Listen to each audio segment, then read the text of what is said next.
right now on Full Custom Garage. Master metalman Ian Roussel brings his wild vision to the world of Volkswagen bugs. I built a couple radical bugs, and looking around, I'm seeing stock ones, nothing crazy. It makes me want to chop one up and build something really wild. With his hands on a stock bug and a head full of ideas, it's on. I have a couple ideas I'm not 100% sure of. It's kind of uncharted territory. I'm just going for it. I'm going to cut the whole car into pieces. You got to be a little reckless if you want to get the best stuff. And later, when Ian shifts gears into a different project, the pressure's on. These clients are buying the car sight unseen. I know that I've done my best work. I can only hope that they appreciate it.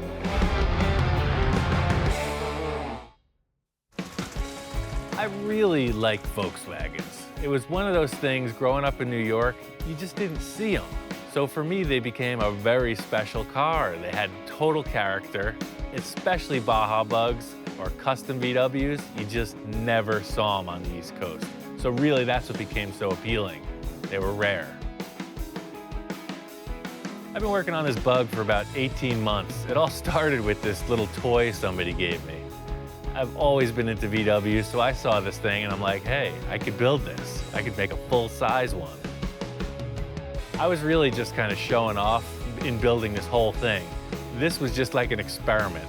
It's got custom everything. The chassis got a lot of tubular structure in it. It's chopped radically. It's really changed around from a stock car. I wasn't really pushing on finishing this car. I'm always working on a lot of projects, so this car is sitting in the side of the shop most of the time. The front suspension just needs to be finished, and it's a runner. And I'm really just kind of lagging. I'm looking for some inspiration to get it done. I haven't been involved in the VW world. I haven't even been to a car show or read magazines in forever. So I think I want to go out and just kind of see what's happening in the scene.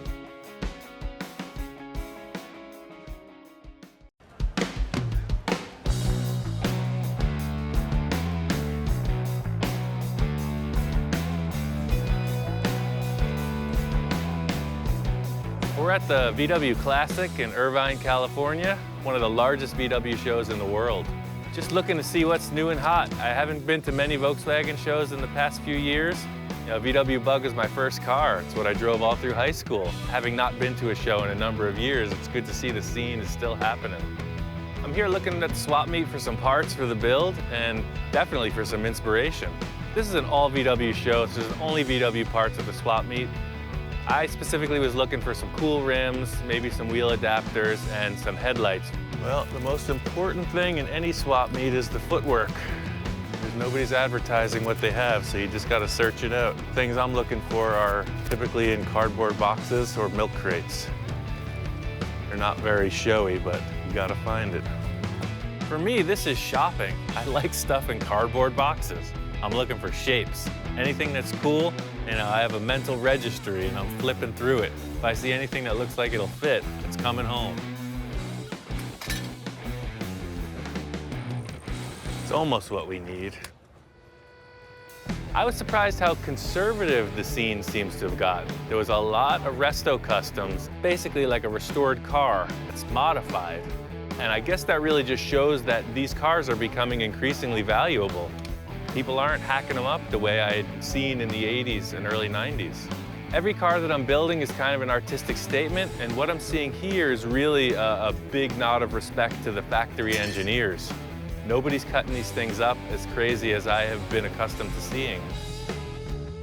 Everybody agrees, most times it's the rim and tire combination that can make the car. The white and blue, it totally works. The body on this car is pretty stock, but obviously they went to town on the suspension. Looks like it's got a narrowed front beam, and I kind of like how it's all cambered out in the back end. It just looks like somebody squished it. This is a typical thing you see with VWs with a swing axle. When you lower them, the tires literally swing around the center arc, so you know that this is pretty much a stock floor pan. That's why the rear tires are so bent out of shape, but it looks cool.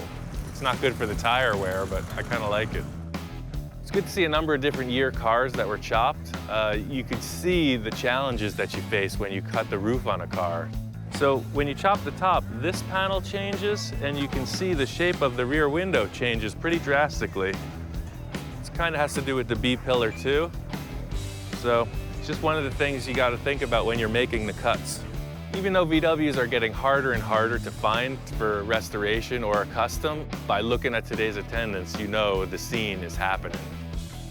Seeing all these cars like this, you really get a sense of the cookie cutter catalog cars. Everything's identifiable. That makes me want to make something even crazier. Because what stands out? The one you can't figure out, right? That's where I come in. It's kind of funny. I went to this VW show to get inspiration to finish up the car I'm working on, but it got me charged up to go in a whole new direction. I really think I can pull off a really awesome chop top. I know Bill's got a car, so here we go, another project. Bill's a client of mine. We've worked together on a bunch of projects. He's got more stuff than I can ever imagine. I put labor into his projects for his treasures, so we do a lot of horse trading. Bill and I were talking about this VW Bug project I had. He mentions, coincidentally, he's got one laying back here. Somebody changed the doors for some reason. It's pretty solid too, look at the rocker panels. Southwest car. There's no floor pan, no kind of VIN tag of any type, so I really don't know what year this is. He said he thought it was a 64 or 65. It's in really good shape. This is a perfect start. Somebody stripped everything out of it. I don't have any carpet to remove. It's off of its floor pan. I have another floor pan at the shop I can put this on just to make sure everything is square. All the door gaps look good. I don't think the car was crashed. It's never been rolled over. He said it was a Baja bug, so I don't think it was jumped too hard or really freaked out on. This is freaking perfect. There's no preparation. I thought, usually you get a car, you gotta pull all the dead rats and bubblegum wrappers out of it. This thing is just clean metal. It's ready to go. I don't know how heavy these things are.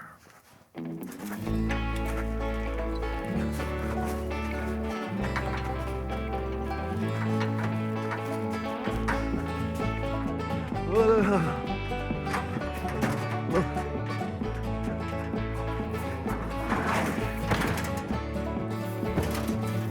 She is. Hi-ya.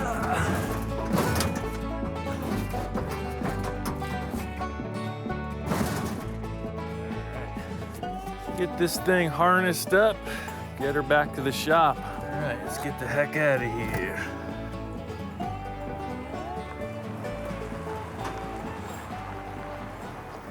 I have a couple ideas I'm not 100% sure of. It's kind of uncharted territory. I'm just going for it. I'm gonna cut the whole car into pieces. It really helps me out to see a car on a chassis with rolling gear. That's the whole reason I pulled this stock VW pan in, just to get a look, a starting point.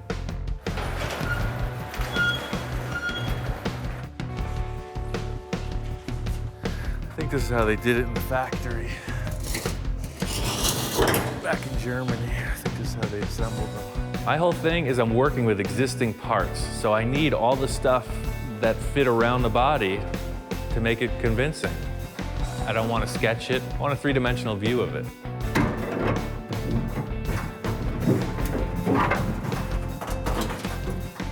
Perfect fit. Hard part about building this way is you're just stacking a lot of parts. I'm moving car bodies, tires, frames, it's a lot of work.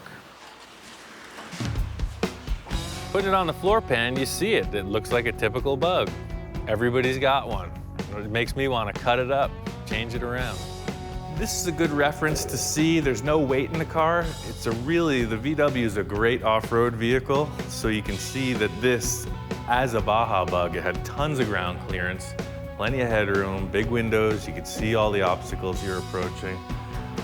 That's not what I want. It's a pretty tall car. I want it about that high. This new bug, I'm really just trying to one-up a couple things in the chop I just did. Namely the windshield height and just the general appearance of it. There's a couple subtle changes, but I know I can move through this thing fast, and that's the whole plan. Just if I can reproduce this, maybe people will buy them. Maybe I can get better and better at it and sell them. I'm making this bug different than the blue one for a reason. When you look at that car, it's really wedged down in the front. That's what I was going for. This one's gonna have a mellower, straight down look. I want this car to be really fast. I want it to be just wild, just totally custom, my own build. This car will look like a Volkswagen that's been modified, but underneath the outer skin, it'll be completely my own work. My plan for this is to cut it apart, piece it back together on the floor, and see how it looks. I took off the doors just to lighten the whole thing up. I'm cutting the roof off. The C-pillar is a pretty big deal, so I just want to get everything out of the way. Once I got the doors off, I had to figure out how I was going to go about cutting the rear of the C-pillars out. There's a million ways to cut a car. The VW in the rear in the C-pillar is kind of a unique shape, so I'm choosing to just delete it. It's going to be easier to build it back than to try to modify it.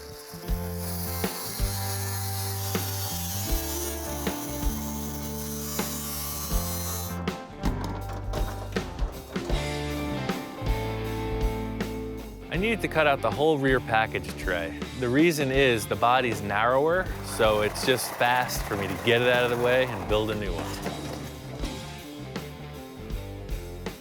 The whole trick with this is I'm leading the whole chop off of the A-pillars. Everything else is built to fit. So as long as the body's square and the A-pillars fit, carry on. It appeared I didn't mark the side of the car before I cut it, because I didn't. I'm that good. I know these cars. I just freaking go. That's why it's so quick.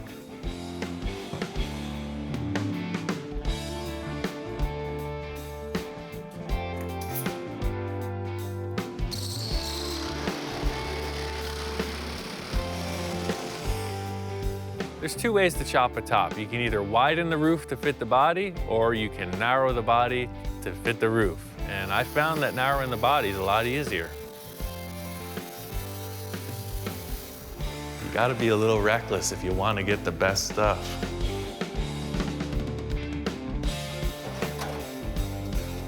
By cutting a car up and piecing and placing stuff, by mocking up pieces instead of like having a set definition of where you're going, it allows room for that little nuance, that thing that could potentially take it over the edge. And I just love the feeling of being a little reckless. I'm confident enough to be able to pull it off.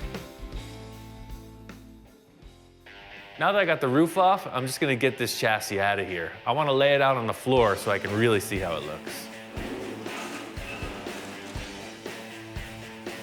What I'm doing here is just mocking up the pieces of the body. The reason I cut this car right in half was because as the top comes down, this is a triangle, so it's gonna fall through these upright posts. What I'm gonna do is cut right through the center of the body. Well, you know what? I'm gonna cut 4 inches out of the windshield right now, and then we'll stick it on there and see.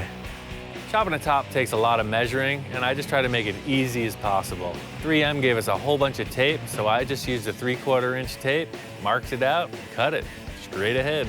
It's just easier for me to lay out tape. A lot of people do that. So you got 3/4 times 3, that's 2 1/4 inch.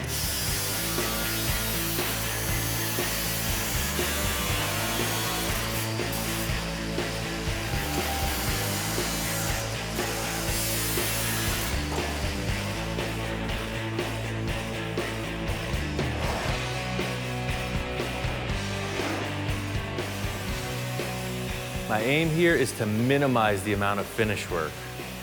I'm only chopping through the pillars so that there's less body work and finish time. If I was to cut the whole roof skin, it's a ton of hammer welding, Bondo, sanding, etc. By keeping these areas that I'm cutting pretty small, it's going to be a lot easier to finish up. So what I've been describing is as the roof comes down in height, these dimensions between the window openings get further and further from where they were. You can see on the inside here is 39 3/4. But now, where they come together, this inside is 41. So The lower the roof gets, the more mismatched they are. Most people will split the roof and make it wider to take care of that, but I like the idea of making the car smaller. Narrowing the body is really fast because you don't have to cut through that big dome in the roof. That's a huge welding procedure. Narrowing the body makes it fast. That's bottom line. My plan for this car right now is to have a front engine, so eventually all of this, or the majority of it, will be gone. But just so I can get a good look, I'm gonna trim it nice, put it together, and chop the hell out of it later.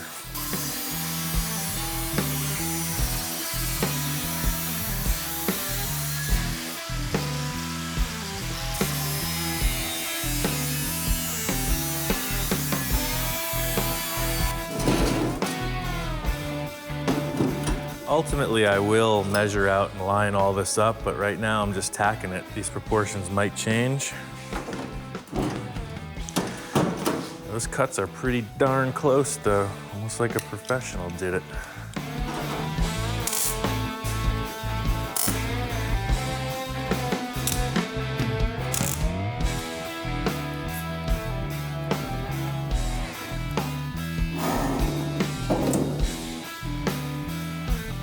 I'm gonna tack this up pretty strong because these are gonna be the lead off on the rest of the chop. It's a 4-inch chop in the windshield pillars. Yeah, I think that's perfect.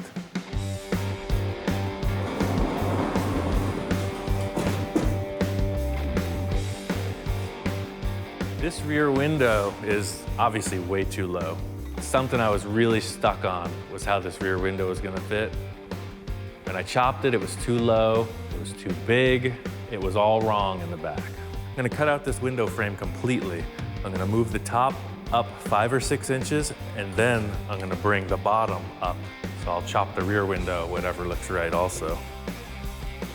In my opinion, is the smaller the glass, the better. What that does is gives you more paint area. It looks like a larger sheet metal shape. And that's trick.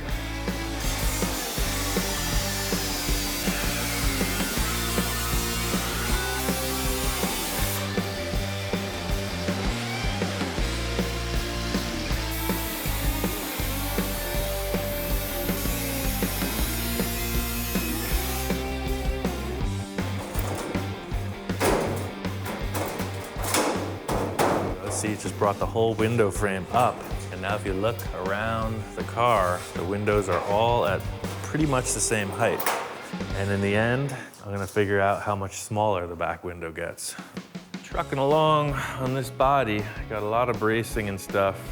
The plan for me right now is to weld in the top of the window. I definitely like the line. If you look here, how this line comes through, visually, that flows around pretty cool. I like that.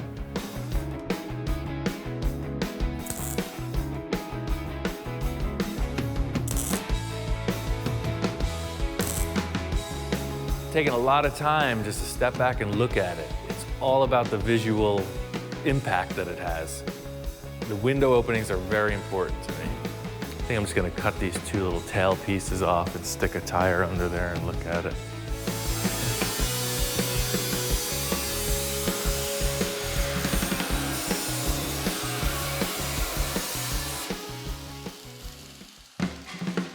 I have a lot of experience with moving Volkswagen bodies.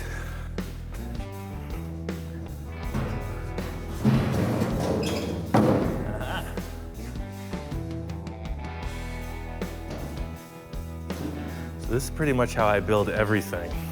You know, you can draw stuff, but I really find it easier to just stack parts. That looks freaking bitchin'. Now that I got the body together, I want to put the doors on and fit out the window surrounds. I'm really stoked to see this thing mocked up.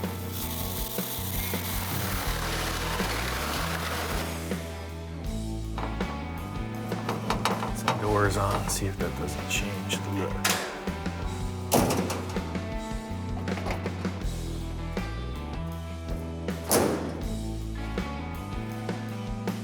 Okay, looks great. Now that I got the doors on, it's time to just fit out the rest of the sheet metal. It's all about detail. I'm gonna spot this in right now.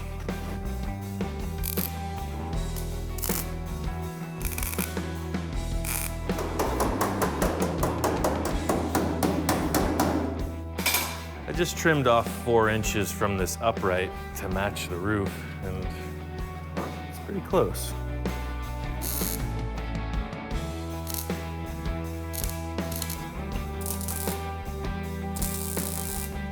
All right, that's tacked temporarily. You can see how much work's gonna have to go into that later, but hey, looks good from this side.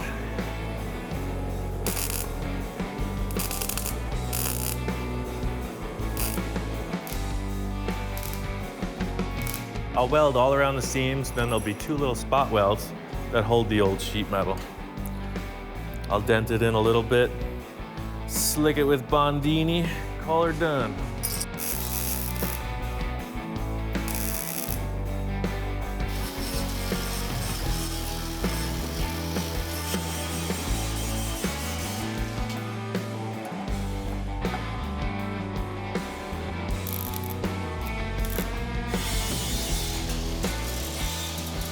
This is what makes the chop. It seems like a little detail, but the fit and finish is what really makes it count. Got the door top on, it's a ton of time, it's very close. All the outside is done. It looks great. I'm very happy with it. The whole deal with making this chop a little bit better than the other ones is making the windshield smaller. The early Beetles had a really cool front shape on the roof, and as the years progressed, the windshield got bigger and bigger. So me making a small windshield just makes it look older, which I consider cooler.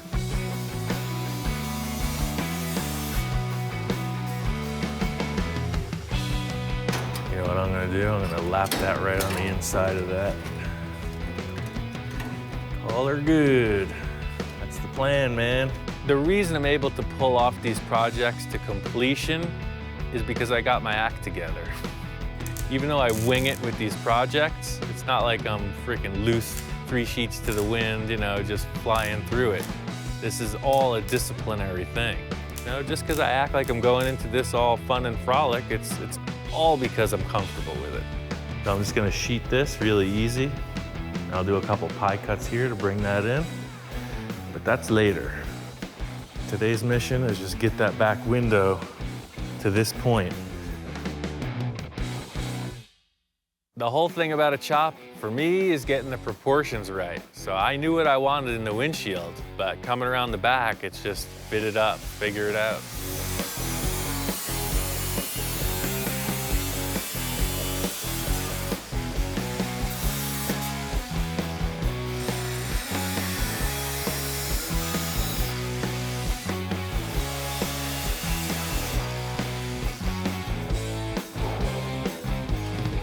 Every time I start a car, I'm just falling in love.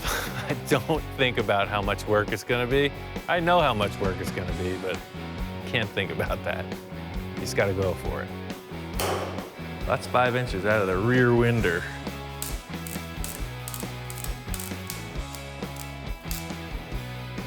So the idea here is that this line is gonna roll right through. Nice. Come out under this.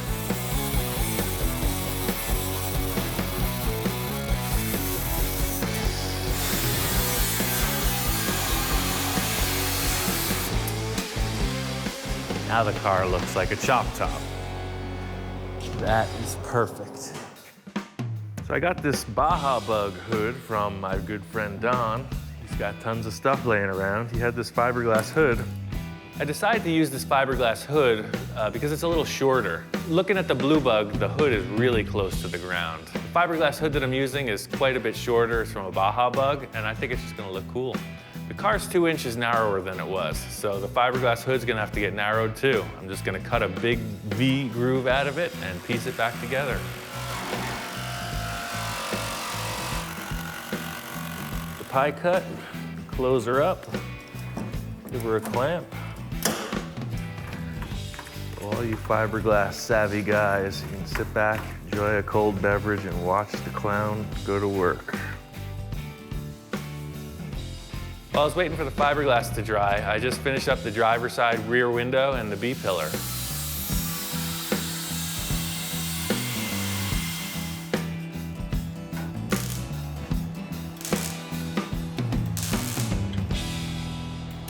The primary difference between the way I work and someone who thinks out the whole thing beforehand is that I leave an opening for that nuance, you know? That's the great artist. That's the thing that makes the difference, is the unexpected.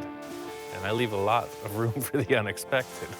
I totally get that my approach to this is not the standard procedure, but I've made it my whole career to be creative, and that's really what this is about. I don't want to have a job. I don't want to conform. I want to be creative. That's what I'm doing. That looks pretty good. Still gonna get a bunch more Bondo, hammer, dolly work, etc. But this is the metal fab. This is all the grinding and welding for the chop. The only way to explain if a chop looks good or not is to just look at it. It's really an individual take on it, you know? It depends what you're trying to do with the statement of the car. So I guess the worst case scenario is the windows are ill-fitting. You know, the lines look kinked, they're not smooth, and that's really what I'm trying to work past, just make it look factory. What you're witnessing here is the transformation of a VW Beetle into an awesome freaking hot rod. Now that it's laid out on the floor, this car is bitchin'. I think it's a keeper.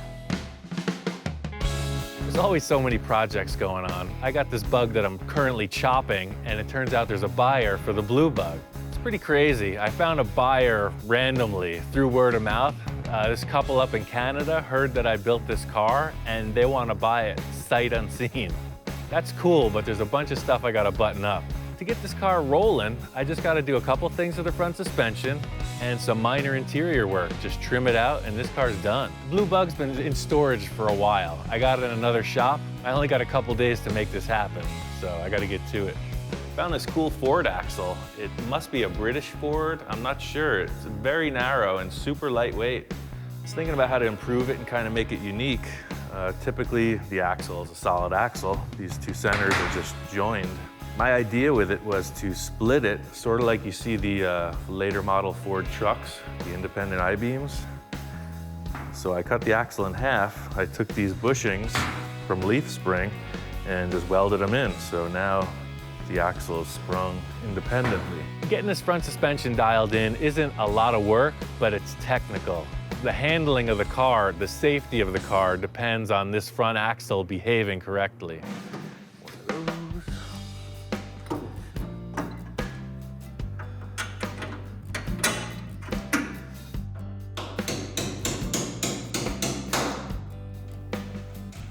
All the proportions of the car are different. It's 2 inches narrower than it was.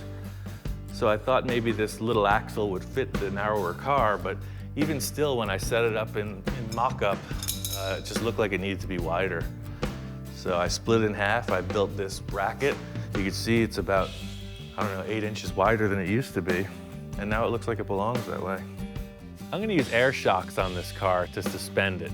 Being that it's such a lightweight vehicle, I can get away with it. Most of the times you'll see a leaf spring with this setup, but I think air shocks are gonna be fine.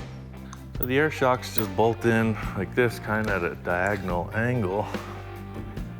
But I'm not gonna hook them up to test this out because it's just gonna restrict the movement. But you can see how they just fit in.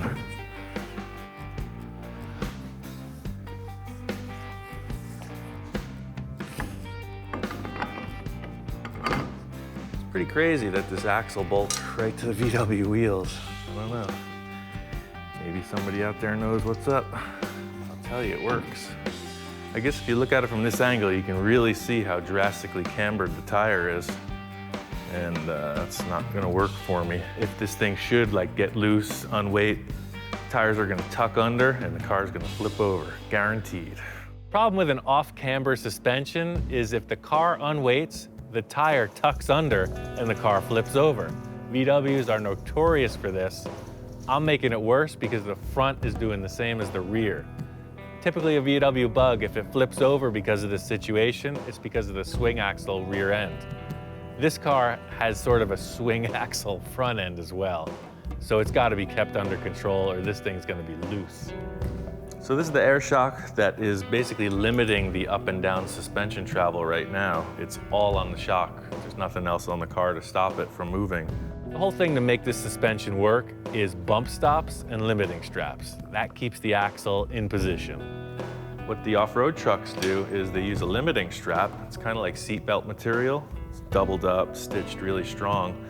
So as this guy is trying to open as the tire falls out, this guy limits the travel of the arm. The limiting straps were easy, simple bolt-on, but the up travel of the axle has to be controlled too. So the limiting straps, they only took care of half of the issue. They're stopping the tire from dropping out. But still, it can come up. If you were to hit a big bump at speed, it would slam the shock shut and ultimately ruin it. You could do it a couple times, but we need to have some kind of a limiter to stop the axle from moving up. So for the up travel, I just ordered these bump stops from a catalog. Contrary to popular belief, I do order stuff from catalogs from time to time. The whole deal with ordering these bump stops is they're new, they're good, I need them. Simple rubber block with a bolt in it. They're meant to take the axle bouncing around like crazy on an off-road car. Every fabrication has its look. This car has a lot of tube elements in the whole front end. So for me, getting these bump stops mounted, it's gotta be a piece of tube and it's gotta look like it belongs in the car.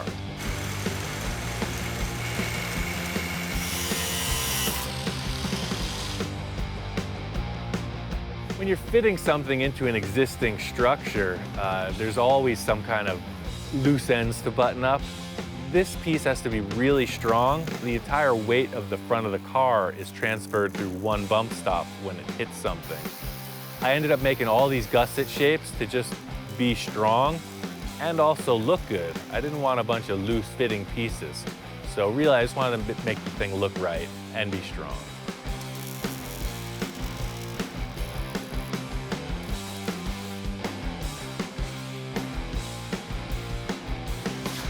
I think that did it. All mechanical parts wear, things change. I made all this stuff adjustable, so as the car ages, you can adjust everything so it keeps the tires in the right position. Yeah, so that's cool because they could be put into here at that height or locked all the way up, so it'll give you an adjustable bump stop. Pretty slick.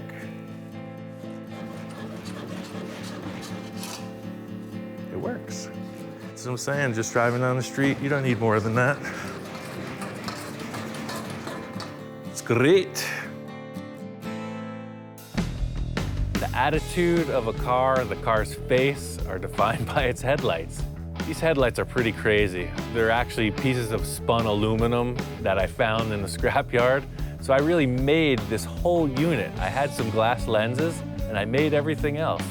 They're seal beam bulbs that I glued in behind these antique lenses. So they're 12-volt high-low beams.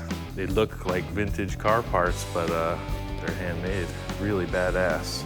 The other cool feature is the way they mount on the car. So it's a round tube.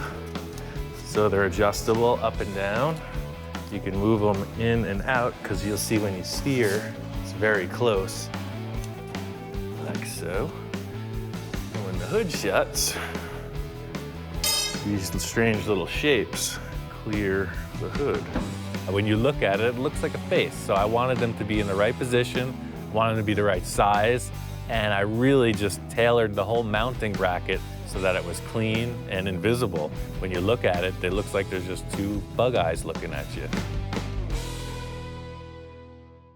I made suicide doors on the car. You can buy a kit. I didn't want to do that. I was really just doing this for me. So to show off, I made some really cool suicide door hinges. So all this is developing too. I made my own hinge setup. This is the same stock as the headlights are made of, just I think 3/4, 7/8 solid round. Had a couple gate hinges, heavy duty with grease fittings. I made a bracket, welded it up inside the V-pillar here.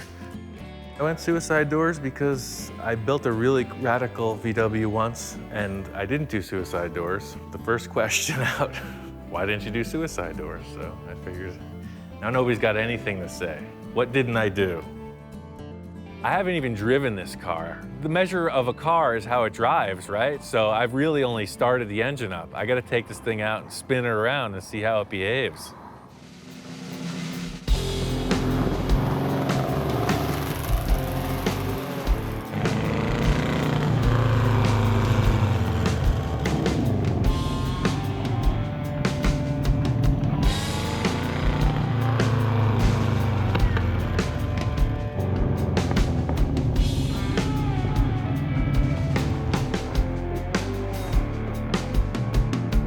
Car is a blast. The crazy thing about this car is it is like a go-kart. I mean, it's miniature inside. It's really sectioned down, but it's a ton of fun to drive. It handles awesome, and the 50 horsepower that it has really makes it appear to be a strong runner. It's a ton of fun. It's like a big kid's go-kart. I got this car in just under the wire. The clients are on their way down. They're road tripping all the way from Canada to pick this thing up. And I really haven't even had time to enjoy it. I get to drive it around the parking lot a couple times, and then it's in the trailer and off to Canada. I've been working on this car for about 18 months, and it's pretty cool to see somebody just say, I want your work, we'll take it. These clients are buying the car sight unseen. I got a deposit wired into my bank account, and all they've seen is pictures and video of the car. So I'm a little nervous when they show up. I really don't know what they're expecting. I know that I've done my best work. I can only hope that they appreciate it. The most flattering thing really is that they know of me. They know the cars I've built, and they really wanted a piece of my work. That's the ultimate compliment. Hello. Hello, Vivian. Nice to meet you. Nice to meet you, Right on. Vivian. So here's that thing. That's sick. Wow. That's crazy. Just crazy, man. My name is Mark Hayward. I'm from a little town outside of Vancouver, British Columbia, Canada. Thought we'd come all the way down to California and meet Ian and pick up that beautiful little gem we got sitting over there. Oh, man. But I fit. You're about 6'2", right? Yeah. Oh, yeah. This is gonna be all right, man. So this car here, I mean, I basically bought it sight unseen. It was just spur of the moment type of thing. Like I say, we corresponded on email, and he said, well, maybe you're interested in this Volkswagen I got. And he sent me a picture, and it was pretty much a done deal. I mean, how could you not? Just taking one look at that thing. It's phenomenal. Very excited about having the car in our collection. And now we can take it back up to where we live, and I know it's going to be a showstopper wherever we take it. And that's something that we enjoy. We enjoy going to the car shows and having a one-of-a-kind car. But the cool thing is when you're at the car show and you want to show off, you won't show everybody where the secret switch is, but you know, there's a secret switch under there, and then you just pop the doors like that to get in and out. Oh yeah, this is gonna just, blow some people away. I'm a little bummed I didn't get to enjoy the car, but the customers, they seem like they love it. They're really stoked on the paint color and the overall attitude of the car. It's a win-win situation for me because I've already got my mind set on the new car I'm building, and they're happy with what they got. Oh yeah, I got something for you. I brought you something. Okay, I heard that there was a little treasure in the trailer. I got a little treasure in the trailer, all the way down from the frozen north. Whoa, what the heck is that thing? That's a 51 Henry J. Holy moly. Yeah. I don't think I've ever seen one. It's pretty crazy. Mark brought down this Henry J. It's a bitchin' car. It looks like they're doing like a pro street thing. This car was sitting around Mark's garage for years. He's in no real rush to finish it, but he wants me to build it. That is a great compliment. That's crazy, and it has no trunk. What kind of car doesn't have a trunk? We have lots of projects, both Viv and I, and I'll never get to them all, so it's like, okay, let's give one to Ian and see what he comes up with. And if it's anything like that Volkswagen over there, we're gonna get a pretty nice hot rod out of this. Seeing his work, you know, through the video, seeing the car now in person, yeah, I mean, I trust him 100%. I think it's just his creativity, and it gets down to his hands, and that's what he can fabricate and do. So, yeah, I have full faith in him to turn that project we just left him here into something. He's just a guy that can take nothing and build it into something. That is phenomenal in my book. Pulling this car up next to a stock Bug really shows you the difference. My friend Todd had a stock VW, same year. When you put them side by side, you see what's going on. Same exact car, you know. Only difference is Ian's touch. only difference is everything. Mark and Vivian came down to pick up the blue Bug. Mark is claiming that it's his. Vivian's now talking about she wants a Bug. She wants a pink Bug to rival Mark's. I told her that I was chopping a new one, and she's all about it. So it looks like I might be building her a car now. This thing has snowballed into something ridiculous. They're picking up a car from me, they brought a car down from Canada, and now Vivian's talking about wanting a pink Bug to rival Mark's. All I know is I got a lot of cars to build.